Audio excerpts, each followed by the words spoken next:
The subway screeched as it slowed into the station, but Michael barely noticed. He was exhausted, running late from another double shift, with his 6-year-old daughter Lily asleep against his shoulder. He was a single dad who had learned to keep moving even when life felt like it was pushing him down. But on that cold, rainy evening, everything changed in the space of a single scream, a scream that would turn a normal commute into a moment that would test his courage, his compassion, and ultimately shape his future in ways he never imagined. The scream came again, sharper this time. People turned. Some stepped back. But Michael moved forward. Because deep inside, he knew what panic felt like. He knew what helplessness looked like. And he couldn't walk away. Before we dive deeper into this unbelievable true inspired story, make sure you subscribe to True Story Tales. Hit the like button, leave a comment, and help us share stories that remind the world that kindness is never wasted. Now, let's begin. Michael spotted the woman immediately. She was in her late 20s, sitting on the subway bench with her hands gripping her stomach. Her face was pale, and sweat dripped down her temples. A crowd had gathered, but no one dared to get close. People whispered, "She's in labor, call someone, isn't there security?" But minutes were ticking by, and there was no help coming fast enough. Michael knelt beside her. "Ma'am? Hey, look at me. Are you okay?" Her eyes shot open, wild with pain. "The baby, it's coming. I can't move." Michael's own heart punched against his ribs. He wasn't a doctor. He wasn't trained. But he had delivered Lily at home when his late wife went into sudden early labor. That memory was both the best and the hardest moment of his life. And right now, it suddenly felt like the only reason he knew what to do. "What's your name?" he asked, trying to steady his voice. "Emily," she gasped. "Okay, Emily. I'm Michael. I'm going to help you. I've done this before, all right? You're not alone." Her grip tightened on his hand as another contraction hit. People stepped back even farther, afraid of doing something wrong. But Lily, half awake now, slid off the seat and stood behind her dad, clutching his jacket and whispering, "Daddy, help her." And those words were all the courage he needed. Michael guided Emily to lie back on her coat. He talked her through each breath, reassuring her even while fear twisted inside him. Subway announcements echoed overhead, the world moving on with its usual noise, but down on that platform, time felt frozen.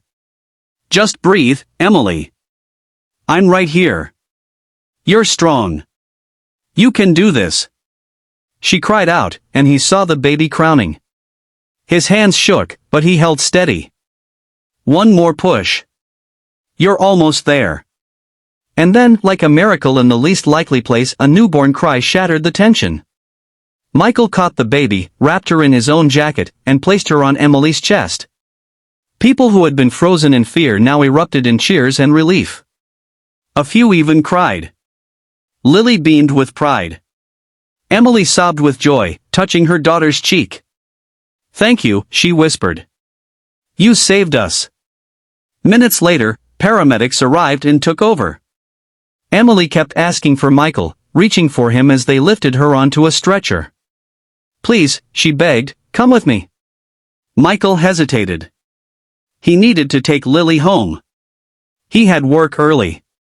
He was used to keeping his head down, not stepping into other people's lives. But Lily tugged his sleeve. "Daddy, she needs you. We can go." So he did. At the hospital, Emily was cleaned up, rested, and stabilized. She kept thanking Michael between tears. But it wasn't until a tall, sharply dressed older man rushed into the room that everything shifted. "Emily! Oh my God, Emily!" He ran to her, hugging her tightly. Then he turned to Michael, breathless. "Are you the man who helped my wife?" "Wife?" Emily nodded weakly. "He delivered our daughter. On the subway." The man's jaw dropped as emotion flooded his face. "Sir, I don't even know where to begin. I'm Jonathan Turner." The name had weight. Michael recognized it. CEO of Turner Innovations, one of the biggest tech companies in the country. A billionaire, but more than that, a man known for strict leadership and intimidating presence. But right now, Jonathan looked humbled, almost small in his gratitude. "You saved my family," he said.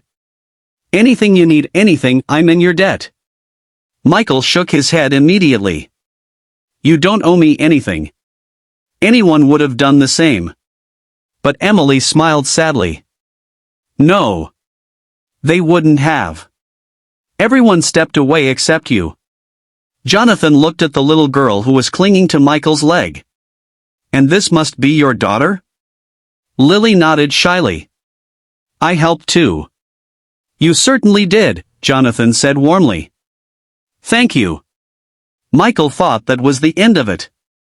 A moment of kindness repaid with gratitude. Life would go back to normal. But life had other plans. A week later, Michael got a phone call from a number he didn't recognize. When he answered, Jonathan's voice came through. "Michael, I've been trying to reach you. I need you to come to my office. Please. Just hear me out." Michael almost didn't go. He didn't want pity. He didn't want charity. But something in Jonathan's voice, something honest, made him accept. He arrived at a tall glass tower downtown, holding Lily's hand. They were escorted upstairs into a spacious office overlooking the city. Jonathan stood waiting, but this time he wasn't wearing his intimidating CEO expression. He looked hopeful. "Michael," he began, "I've been thinking a lot since that day. My wife told me everything. She told me about your calm, your compassion, what you sacrificed to help her. I did some research." Michael tensed.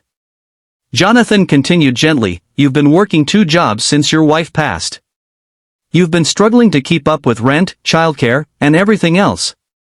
You're doing your best, but you're exhausted." Michael swallowed hard. He hated being seen like that, vulnerable. But Jonathan wasn't finished. "I want to offer you a position in our company. A real position. Stable hours, full benefits, childcare support, and a salary that will give you room to breathe again." Michael blinked, stunned. "Why? I'm not qualified for corporate work. I'm just a warehouse guy." Jonathan smiled. "You're more than that. You're calm under pressure. You lead with compassion. You think clearly when others panic. Those are qualities I can't train. I want people like you on my team." Michael felt his throat tighten. He had never heard words like that said about him. And, Jonathan added, "Lily deserves a father who isn't worn down to the bone every day." Emily walked in then, holding her newborn, and said softly, "You changed our lives, Michael. Let us help change yours." Tears stung his eyes. For years, he had carried the world on his back. And now, because of one act of kindness, it felt like the world was lifting him up in return. He accepted the job. The weeks that followed were life-changing.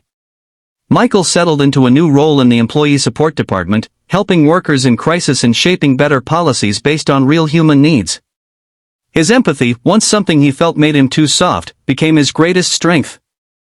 Lily got into a better school, made new friends, and started drawing pictures of the baby she helped save. Emily and Jonathan visited often, bringing homemade meals, toys, and endless gratitude.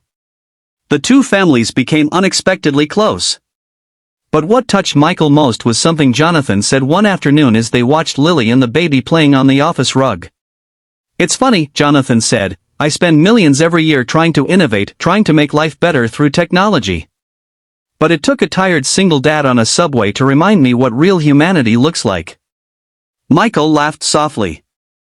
"I just did what anyone should do." Jonathan shook his head. "Maybe. But not everyone does. That's the difference." Michael looked at his daughter then, her smile bright as she held the baby's tiny hand. And he realized something important: kindness didn't always come back in the same shape you gave it. But it always came back. Sometimes as gratitude. Sometimes as opportunity. Sometimes as a brand new beginning. his life didn't become perfect overnight. There were still bills, still